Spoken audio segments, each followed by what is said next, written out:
다 같이 한 목소리로 읽겠습니다. 창세기 3장 7, 8, 9, 10. 다 같이 읽겠습니다. 시작. 이에 그들의 눈이 밝아져 자기들이 벗은 줄을 알고 무화과 나무 잎을 엮어 치마로 삼았더라. 그들이 그날 바람이 불 때 동산에 거니시는 여호와 하나님의 소리를 듣고 아담과 그의 아내가 여호와 하나님의 낯을 피하여 동산 나무 사이에 숨은지라. 여호와 하나님이 아담을 부르시며 그에게 이르시되 내가 어디 있느냐 이르시되 내가 동산에서 하나님의 소리를 듣고 내가 벗었으므로 두려워하여 숨었나이다. 아멘. 기도하겠습니다. 하나님 아버지 감사합니다. 이 시간에 하나님께서 예수 그리스도를 통하여 주신 은혜가 얼마나 크신 은혜인지, 우리 주님이 얼마나 귀하시고 아름다우신 분인지를 생각하고 배울 수 있는 귀한 시간 되게 하여 주시옵소서. 주의 성령께서 우리와 함께 하실 줄 믿습니다. 감사드리며 예수님 이름으로 기도하였습니다. 아멘.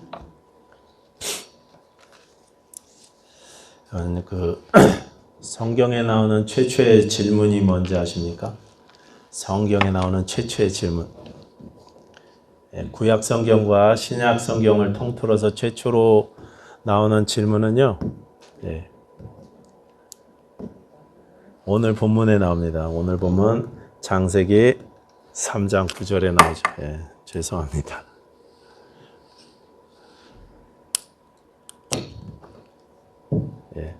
창세기 3장 9절에 나옵니다. 네가 어디 있느냐, 이게 최초로 나오는 질문이에요. 아담이 범죄하고 숨었을 때 하나님께서 그에게 찾아오셔서 하셨던 질문입니다. 네가 어디 있느냐. 저는 오늘 이 질문이요, 우리 인생에서 반드시 한 번은 우리가 물어야 하는 질문이라고 그렇게 생각합니다. 하나님께서 우리에게 이 질문을 하실 때 이 질문에 대해서 정직하게 우리 인생에서 한 번은 대답을 하셨어야 합니다. 왜냐하면 우리가 이 질문에 정직하게 대답할 수 있어야 그때부터 인생의 문제요, 죄의 문제요, 생명의 문제, 영혼의 문제가 해결되기 시작하기 때문에 그렇습니다. 자, 이 질문은요, 하나님께서 아담이 어디 있는지 몰라서 물으신 게 아니겠죠. 어디 숨어 있는지 몰라서 하나님이 너 어디 있냐 하면서 물으신 게 아닐 것입니다. 하나님은요, 이미 아담이 어디에 있는지를 잘 아셨습니다. 몰라서 물으신 게 아니라 마땅히 하나님 앞에 있어야 될 그 아담이 왜 숨게 되었는지를 묻고 있는 것입니다. 네가 왜 숨었냐? 이렇게 묻고 계시는 것입니다. 아담은 숨었습니다. 왜 숨었냐면 두려웠기 때문이라고. 10절에 보시면 두렵고 수치스러웠기 때문이라고 그렇게 아담이 직접 대답하고 있습니다. 한번 볼까요? 10절. 다 같이 시작. 이르되 내가 동산에서 하나님의 소리를 듣고 내가 벗었으므로 두려워하여 숨었나이다. 하나님의 소리를 듣고 하나님의 음성을 듣고 두려워하기 시작했습니다. 전에는요, 하나님의 음성이 축복의 음성이었습니다. 땅에 번성하라, 생육하라, 정복하라, 다스리라는, 충만하라는 이 음성이 복이었습니다. 그런데 죄로 말미암아서 그 복된 음성이 두려운 음성이 되기 시작했습니다. 내가 하나님의 소리를 듣고 벗었으므로 두려워하여 숨었나이다. 벗은 것을 가리기 위해서 스스로 무화과 나무를 치마 만들어서 입었지만, 가렸지만 그것으로는 가릴 수가 없었습니다. 죄가 만들어낸 이 두려움과 수치는요, 인간의 노력으로 우리 힘으로 가릴 수가 없는 거예요. 가려질 수가 없는 것입니다. 스스로는 결코 해결할 수 없었습니다. 내가 직접 내 인생의 왕이라고 경계선을 넘어서 선악과를 따먹었지만 그 결과 내 자리는 내가 왕이 되는 것이 아니라 죄와 수치의 자리가 되고 말았습니다. 그 자리가 죽은 자리가, 죽음의 자리가 되고 말았습니다. 네가 어디에 있느냐? 이 질문은요, 너는 지금 죽음의 자리에 있다, 이렇게 알려주시는 질문인 것입니다. 네가 이것을 먹는 날에는 정령 반드시 죽으리라고 하셨던 그 말씀대로 하나님의 은혜가 없이는 설 수 없는 그 자리에 아담이 죽음의 자리에 떨어지고 말았습니다. 은혜가 없으면 서 있을 수 없는 자리, 이것이 바로 우리의 자리입니다. 은혜가 없으면 우리는요, 단 한순간도 하나님 앞에 설 수가 없습니다. 민수기의 여러분 사막 한번 생각해 보십시오. 이스라엘 백성이 40년간 광야를 헤매면서 그러면서 그곳을 통과해 왔는데, 근데 지난 40년 동안 한 번도 불뱀이 그들의 장막 안으로 들어온 적이 없었어요. 장막에 들어와서 그들을 문 적이 없었습니다. 그 득식하는 뱀과 불뱀 사이를 지나갔지만 한 번도 그들을 물어서 그들이 죽음을 당한 적이 없었습니다. 근데 하나님의 은혜가 그들을 처음부터 덮고 있었기 때문에 그런 것인데, 그 은혜의 손길이 잠깐 거치는 순간에 수많은 뱀들이 장막 안으로 들어와서 그들을 물기 시작했습니다. 죄의 독과 죄의 저주가 삶을 망가뜨리기 시작했어요. 뱀의 독이 그들을 죽이기 시작했습니다.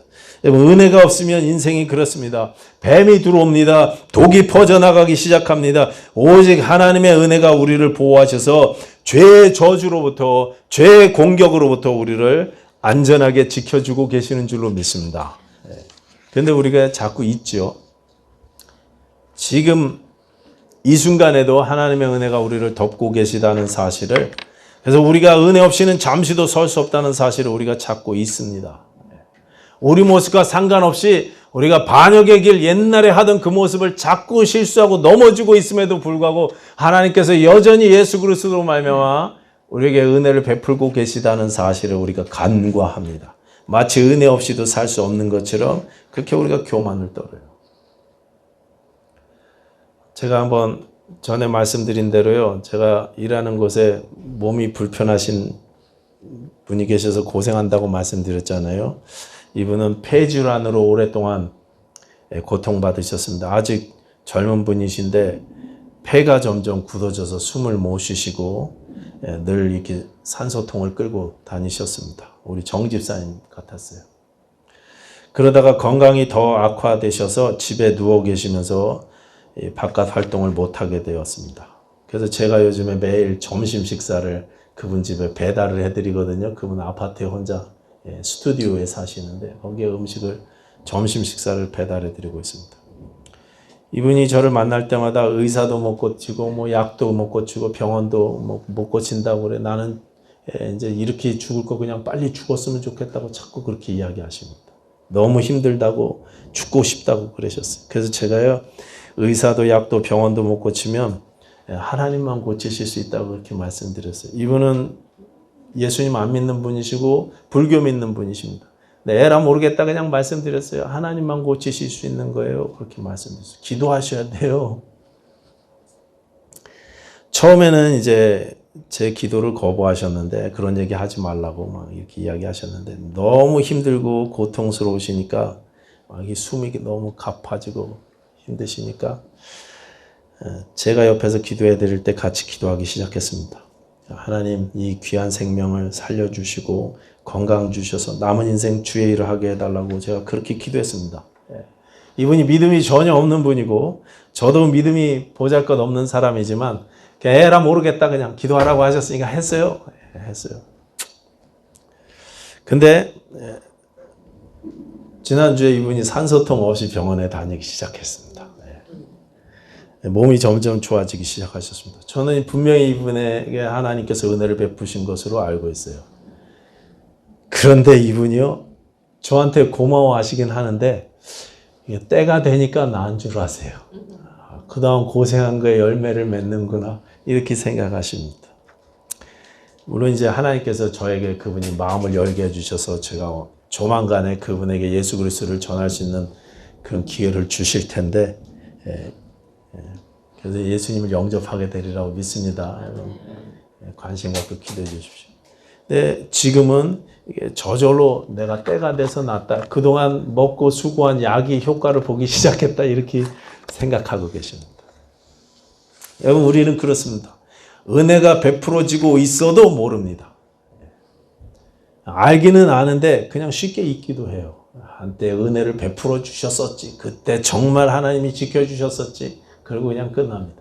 지금도 하나님이 우리를 지키고 계시다는 사실을 잊고 있습니다. 그럼 우리를 향해서 우리를 위해서 하나님께서 뭔가를 하셨죠. 내가 어디 있느냐 이런 질문을 하신 이후에 하나님이 계속 일하기 시작하셨습니다. 성경은 이것을 하나님의 열심이다 이렇게 이야기하죠. 하나님이 열심히 일을 이루시고 계셨습니다. 창세기 3장 21절입니다. 하나님이 아담과 그의 아내를 위하여 가죽옷을 지어 입히시니라. 가죽옷을 입히려면 무언가가 죽어야 됩니다. 생명이 죽어야 됩니다. 성경은요, 누가 죽었는지, 무엇이 죽었는지는 말하지 않지만 그 두려움과 수치를 가리기 위해서 누군가 피를 흘렸다는 것입니다. 인간이 스스로 만든 무화과 잎사귀로는 가릴 수 없었기 때문에 하나님께서 그 무화과 잎사귀 치마를 벗기시고 가죽옷을 지어서 입히셨어요. 하나님께서 친히 준비하셔서 입히셨습니다. 이게 단순한 옷 이야기가 아니죠. 네가 어디 있느냐 이렇게 질문하시고 그 질문에 하나님께서 스스로 대답하신 이야기입니다. 너는 지금 은혜 없이는 설 수 없는 자리에 있다. 죄로 말미암아 하나님 앞에서 죽었다.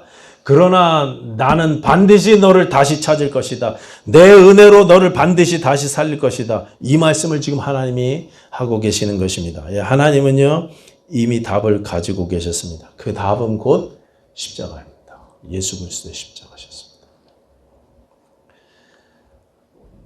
이 하나님의 은혜는 우리를 향한 이 하나님의 거룩한 진노를 다 막아주셨습니다. 그 진노가요, 십자가 위에 예수 그리스도의 양 어깨 위에 다 쏟아 부어졌습니다. 남김없이 쏟아졌어요. 다 쏟아졌습니다. 100% 다 쏟아졌습니다. 예수님은 십자가 위에서 다 이루었다고 말씀하셨어요. 다 이루신 겁니다. 하나도 빼지 않고 다 이루신 거예요. 이사야서 53장 11절은 말씀하시기를 자기 영혼에 수고한 것을 보고 만족하게 여길 것이라 그랬습니다. 여기 만족하게 여긴다라는 말은요, 배불리 먹었다, 완벽하게 충족되었다 이런 뜻입니다. 더 이상 쏟을 진노가 없으시다는 말씀입니다. 하나님의 공의가, 의로우신 공의가 100% 완벽하게 채워졌다는 그런 뜻이에요. 다 채워졌습니다. 우리에게 내리실 진노가 없어져 버렸어요. 예수님이 다 가져가셨어요. 그래서 로마서 8장 1절이 무엇입니까? 그러므로 이제 그리스도 예수 안에 있는 자에게는 결코 정죄함이 없다고 그렇게 말씀하십니다. 결코 없습니다. 조금도 없는 것입니다. 조금도. 로마서 3장 25절은 예수께서 화목제물이 되셨다고 말씀하십니다. 여기서 이 화목제물이라는 말은 우리가 레위기서에서 공부한 제사 5가지 제사 중에 화목제 제물 이거 이야기하는 게 아니에요. 번역을 좀 그렇게 해서 그런데 여기서 말하는 이 화목제물은 원어가요, 법궤 위에 뚜껑, 시은좌라고 하는 그 법궤 위에 뚜껑을 가르치는 말입니다. 그곳에 피가 뿌려지면, 짐승의 제물에 피가 뿌려지면 그곳에서 하나님께서 모세와 만나겠다고 약속하셨죠. 그곳에서 말씀하신다고 약속하셨죠.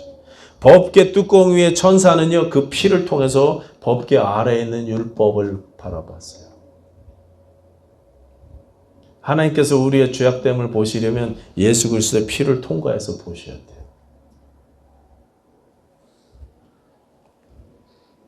속죄소 위에 뿌려진 피를 통해서 천사들이 그 법궤를 봤던 것처럼 하나님의 눈은 예수 그리스도의 보혈을 통해서 우리를 바라보기 시작하십니다.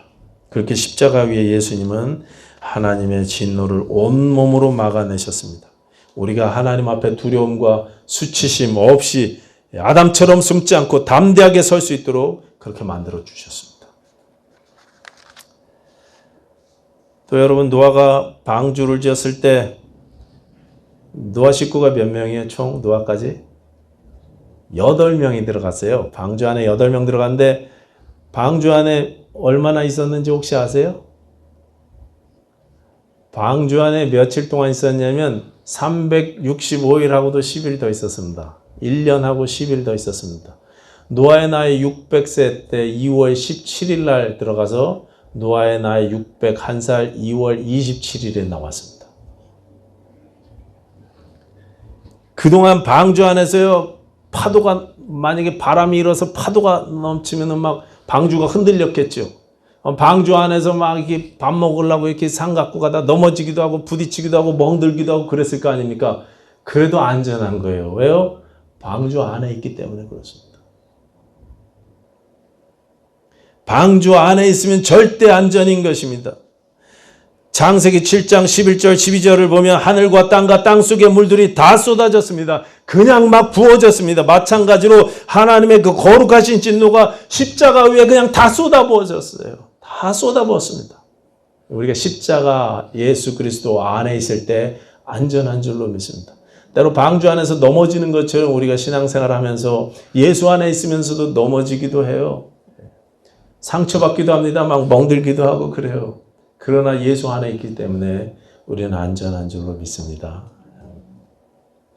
오직 방주 속에 있기 때문에 안전했던 것처럼 예수 그리스도의 십자가 은혜 안에 있는 자들은 안전한 것입니다. 하나님의 공의의 심판으로부터 안전한 것입니다. 죽음의 사자가, 심판의 사자가 피를 볼 때 넘어가는 것입니다. 우리를 넘어가는 것입니다. 이렇게 성경의 가장 첫 질문은 네가 어디 있느냐 이렇게 시작하는데요. 그래서 하나님의 은혜가 우리에게 필요하다는 사실을 알려주시는 질문이었는데, 근데 여러분 신약 성경의 첫 번째 질문이 뭔지 아세요? 성경의 첫 번째 질문은 네가 어디 있느냐 이것이고요. 신약 성경의 첫 번째 질문은 왕이 어디 계시냐입니다. 마태복음 2장 1절 2절 한번 찾아보실까요?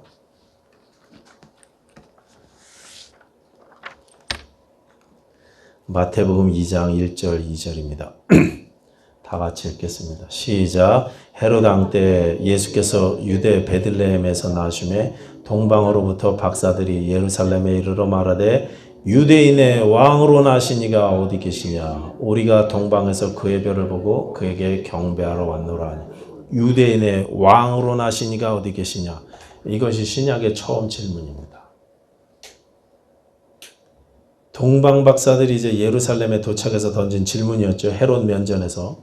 이 질문 안에 두 가지 고백이 담겨져 있습니다. 첫 번째는 내가 왕이 아니라는 고백입니다. 왕을 찾는다는 것은 내 위에 왕이 있다는 걸 인정하는 거죠. 내가 내 인생의 주인이 아니라는 고백인 것입니다. 선악과를 따먹고 인생의 왕 노릇을 하려던 내가 이제 왕이 따로 계시다는 사실을 인정하는 것입니다. 왕이 어디 계시냐? 또 하나는 그분은 나실 때부터 왕이었다는 고백입니다. 왕으로 나시니 그랬습니다. 인간이 만들고 세운 왕이 아닙니다. 태어나심으로부터 이미 왕이셨습니다. 신약 성경은 그렇게 시작합니다. 왕이 어디 계시냐? 여러분 마태복음은요. 왕을 찾는 것으로 시작해서 또 왕으로 마쳐요. 마태복음 27장 37절 이는 유대인의 왕 예수라 그랬습니다. 십자가에 예수님 위에 달려있던 죄패지요. 이는 유대인의 왕이라. 병사들이 조롱하기 위해서 붙인 죄패였습니다. 그런데 역설적이게도 이게 진리였습니다. 예수님은 참으로 왕이셨습니다. 동방 박사들이 베들레헴에서 경배했던 그 왕이 골고다에서 십자가에 달리셨어요. 왕으로 달리셨습니다. 왕으로 나셨고 왕으로 죽으셨습니다. 그리고 하나님은 하늘에 있는 것과 땅 아래에 있는 것과 땅 위에 있는 모든 것들로 그분 앞에 무릎 꿇게 하셔서 예수님을 왕으로 부활하게 만드셨어요. 왕으로 나셨고 왕으로 죽으셨고 왕으로 부활하셨습니다. 이제 우리 주님은요 왕으로 다시 오실 것입니다. 저와 여러분을 맞이하기 위해서 왕으로 오실 것입니다. 여러분 예수님이 우리의 왕 되십니까? 예수님이 여러분 인생의 왕이십니까? 여러분 자녀들의 왕 되시고 우리 가정의 왕이십니까? 여러분 우리 21세기 침례교회 왕 머리 되신 분이 예수님 맞습니까? 네가 어디 있느냐라는 이 성경의 첫 질문은 우리가 누구인지 우리 위치가 무엇인지를 알려주시는 하나님의 질문이었습니다. 그 질문 이후에 하나님은 우리를 하나님 앞에서 다시 담대하게 서게 하기 위해서 계속 일하셨어요. 끊임없이 일하셨습니다. 그리고 십자가로 완성하셨어요. 그 질문에 대한 대답을요 스스로 완성하셨습니다.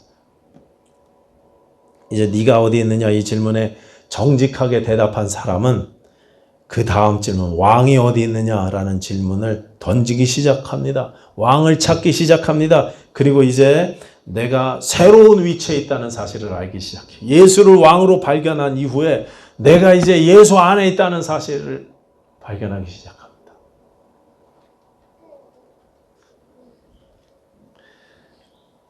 그래서요, 내가 하나님의 원수였었는데, 죄의 종이었고 원수였던 내가 하나님의 사랑받는 자녀가 되었다는 사실을 알기 시작합니다. 흔들리지 않습니다. 전에 말씀드린 대로 예수님은요, 당신이 하나님의 사랑받는 아들이셨다는 사실을요, 처음부터 끝까지 흔들리지 않으셨어요. 사탄은 계속 그거 공격했습니다. 태어날 때부터 십자가를 지실 때까지 네가 하나님의 아들이면 그건 돌로 떡을 만들어 먹어봐. 네가 하나님의 아들이면 뛰어내려봐. 네가 하나님의 아들이면 십자가에서 내려오라고 그렇게 유혹했어요. 계속 흔들었습니다. 근데요, 질문할 때마다 사랑받는 아들이라는 사실을 이야기하지는 않고 아들이면까지 이야기했습니다. 예수님은 사랑받으신 아들이세요? 그거는 싹 빼고 질문하죠. 우리는 하나님의 사랑받는 자녀들입니다. 그냥 자녀가 아니라 예수 안에 있음으로 말미암아 하나님의 사랑받는 귀하신 자녀들이 된 줄로 믿습니다. 예수님이 흔들리시지 않은 것처럼 우리도 이 영적 정체성에서 흔들리지 마시기 바랍니다. 흔들리시면 안 됩니다. 나는 하나님의 사랑받는 자녀다. 누가 뭐라 그래도 하나님의 사랑받는 자녀다. 하나님의 은혜가 나를 구하셔서 내가 지금 왕 대신 십자가 위에 예수 그리스도 안에 있다는 사실을 여러분 믿으시기 바랍니다. 내가 결코 정죄함이 없는 자리, 흔들리지 않는 구원의 자리에 서 있다는 사실에 여러분 감사하시기 바랍니다. 그리고 이 한 주간 앞으로 여러분의 삶 가운데 계속 예수님이 정말로 내 인생의 왕 되신 삶 사시기를, 우리 가정과 우리 교회에 예수님만이 왕 되신 그런 가정과 교회 되기를 예수님 이름으로 부탁드리겠습니다. 기도하겠습니다.